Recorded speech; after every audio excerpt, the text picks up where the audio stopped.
அனைத்து நண்பர்களுக்கும் வணக்கம். இன்றைக்கி இந்த வீடியோவில் எதை பற்றி பார்க்க போகிறோன்னா, today serial review for Ilakkiya. Ilakkiya சீரியலில் அடுத்தடுத்து என்னென்ன சுவாரஸ்யமான நிகழ்வுலாம் நடக்க போகுதுன்னு தான் இந்த வீடியோவில் இன்றைக்கி பார்க்க போகிறோம். அதுக்கு முன்னாடி நம்மளோட சேனலுக்கு முதல் முறையாக வரீங்கன்னா நம்மளோட சேனலை சப்ஸ்கிரைப் பண்ணிக்கோங்க. கூடவே பெல் ஐக்கானை கிளிக் பண்ணிக்கோங்க. இந்த வீடியோ பிடிச்சிருந்தால் லைக் பண்ணுங்கள். இந்த வீடியோ பிடிக்கலன்னா டிஸ்லைக் பண்ணுங்கள். வாங்க ஃப்ரெண்ட்ஸ், வீடியோக்குள்ளே போகலாம். நம்மளோட இலக்கியா சீரியலில் பைரவியும் அஞ்சலியும் போட்ட திட்டத்தில் இலக்கியாவை சிக்க வச்சுட்டாங்க. இலக்கியாவை அரெஸ்ட் பண்ணிவிட்டாங்க. இதெல்லாம் பார்த்த ஜானகியும் கார்த்திக்கும் ரொம்ப ஃபீல் பண்ணாங்க. கார்த்திக் கோபமாக இருந்தான்.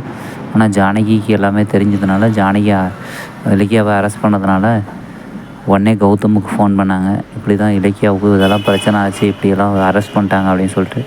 கௌதமும் ஏதோ பண்ணி வெளியெடுக்க பார்க்குறாரு. ஆனால் வந்து எடுக்க முடியலைங்க.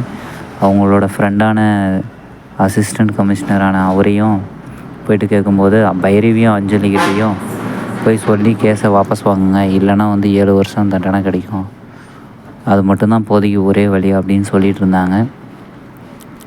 இப்போ வந்து கௌதம் என்ன பண்ண போகிறாருன்னு தெரியலைங்க.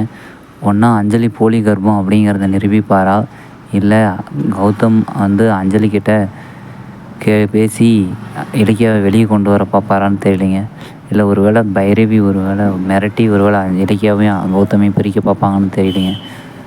ஓகே ஃப்ரெண்ட்ஸ், இந்த வீடியோ பிடிச்சிருந்தா லைக் பண்ணுங்கள். இந்த வீடியோ பிடிக்கிறனா டிஸ்லைக் பண்ணுங்கள். நம்மளோட சேனலுக்கு முதல் முறையாக வரீங்கன்னா நம்மளோட சேனலை சப்ஸ்கிரைப் பண்ணிக்கோங்க.